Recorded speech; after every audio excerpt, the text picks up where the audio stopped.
Welcome to my free course here on YouTube, where you can learn Adobe Premiere Pro from A to Z. The full course consists 10 chapters and all the chapters are available at our YouTube channel. Make sure to download the free footage folder below, so you can work with the footage that I used in my lessons. This way you can recreate the steps I show you and practice all my tips immediately. And on top of that, you will receive an extra folder with free original Vamify effects, for example a few 8mm overlays, a LUT and some sound effects. Every 2 weeks I will share a new chapter until the course is complete. So feel free to subscribe, stay tuned and enjoy the first chapter. Hey, welcome to the first chapter, the project structure. How to organize your projects for editing with Adobe Premiere Pro in the best way. The project organization is one of many things that I've learned over time. At the moment, my film production has about 150 hard drives filled with old projects for clients. At the beginning, you will only have a couple of projects, so being tidy is not that important. But soon enough, you will have more and more customers and projects. So if you are not good at organizing and labeling your files, you will get into trouble. Being tidy with your project files is very important. For example, if an old customer suddenly asks for it, or they want a small change, or if you want to use the Adobe project file yourself. A proper folder and labeling structure is the best way to prevent hours spent searching for files. Even smaller projects benefit from a proper project structure, and it will simply help you to have a better overview of the entire editing. So let's begin. I mostly cut from an external hard drive. I prefer this because I record a lot of 4K and 8K material and my Mac will slow down my working process with this much data. But of course, you can cut from your computer, if that works better or faster for you. That's a matter of taste and RAM.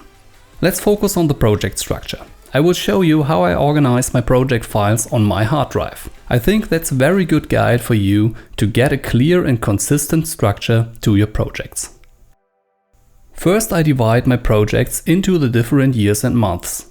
We are in 2020. I'm currently creating this tutorial masterclass in August, so here we will create a new folder in the August folder, which we will now call Premiere Pro Masterclass. Now the magic begins. In this folder now comes the project structure I've developed over the years, and that has saved me a lot of work. We start with the Adobe folder. This is where the Adobe Premiere Pro files get saved in later. The second one is the video folder. Everything that we recorded on sites gets in here, as well as everything that we recorded with extra cameras. Number 3 is the audio folder. This folder is for music, sound effects and for the production audio at the set. The next folder is for the graphics. Here is for Photoshop graphics, lower thirds and something else. The next folder is the Video Assets Effects folder. The script comes in folder number 6.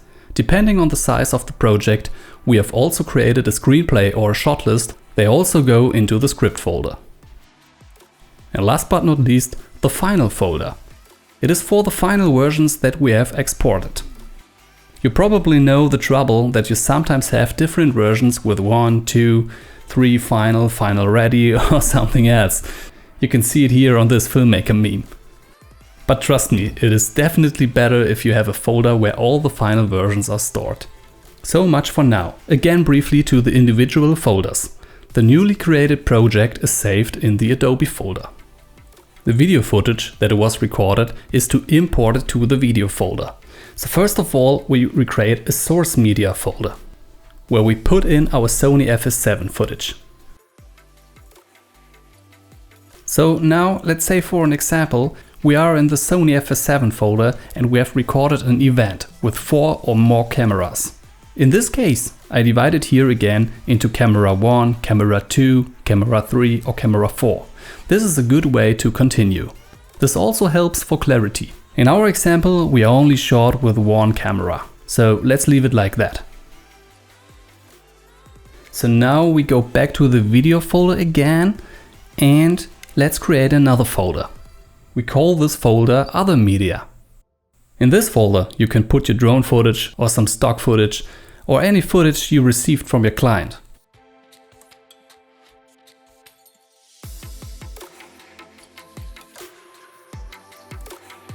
So let's jump over to the audio folder. Here we create one folder for the production sound we recorded at the set, one folder for the music, and another one for some sound effects. And the last folder is for the voiceover. If you have a voiceover for your clip, it is really important to separate it so you have a good overview in your audio folder. And now let's jump to the graphics folder. We create a new folder with some elements. The elements folder is important for some Photoshop graphics or a logo or maybe a lower third. Another important folder for some projects is a folder for the After Effects projects. So the video assets FX is empty at the moment. We also have no script. So in the final folder you can create version 1, version 2 and version 3. Often it's more than 3 versions, but I think for the start it's a good measure. So the only thing you have to do from now on when you work on your own project is to import your files into the correct folders.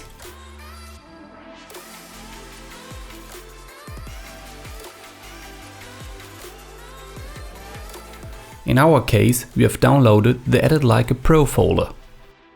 To start up your editing right and learn with my editing structure, I've prepared the Premiere Pro Masterclass folder with all the footage inside. You have to choose the correct year, the correct month, and you have to import the Premiere Pro Masterclass folder. So for an example, you can see it right here. Let's say it's 2020 December. Choose this folder and drag and drop the Premiere Pro Masterclass folder. So here you can see you have all the files in the correct folder structure.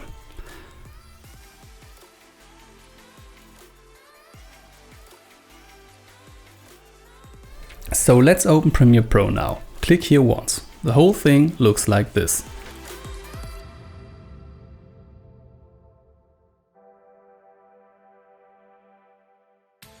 We create a new project. Call it Premiere Pro Masterclass. I'm still putting edit as suffix for the sake of accuracy, so I know that's the cut. Now I go to the Browse button, go to the hard drive and select my folder and go to the Adobe Files folder.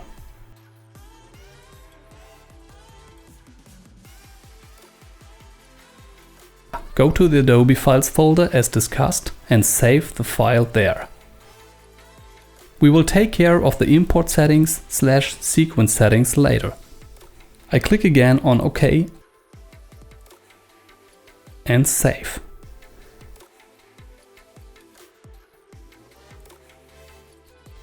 Now we can have a look. Here, as you can see, we have the autosave folder, which is also important, and the project file right here. So much for now. I hope that it was helpful for you and that you were able to follow my tutorial. If there are any questions left, feel free to send me an email. I think that was pretty demonstrative. I know it's a bit annoying at the beginning, but you can also save the basic structure once and then always use it for every new project. I think the structure is very helpful and it has served me well for the last 10 years. The next chapter is about the import into Premiere Pro.